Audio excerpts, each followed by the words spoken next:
You performed at some pretty big venues, the Beijing Games, Buckingham Palace, the Nobel Peace Prize.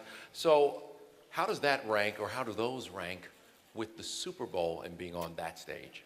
Well, they give me a sort of some experience in that respect. Certainly, the Queen's Jubilee last year was quite large. The Obama Gala, and there have been some. I've done some great events like that, and I also opened for the Nationals in Washington a couple of years ago. So but the television audience makes this the biggest. You know, there's nothing else like it. Luciano Pavarotti sang phenomenally for the World Cup one year, and it changed his life, changed his career entirely.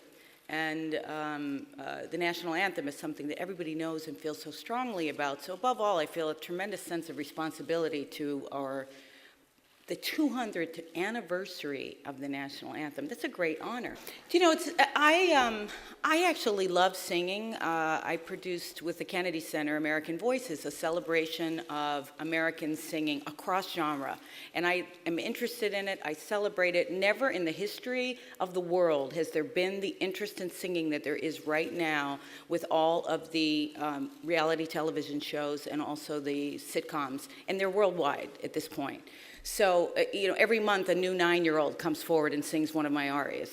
So it's extraordinary. And so I celebrate all of the singers who've come before me, who have really tried to put their own individual stamp on the National Anthem for the Super Bowl. If you'd asked me 6 months ago if I'd be doing this, I would have laughed and said that's ridiculous and changed the subject.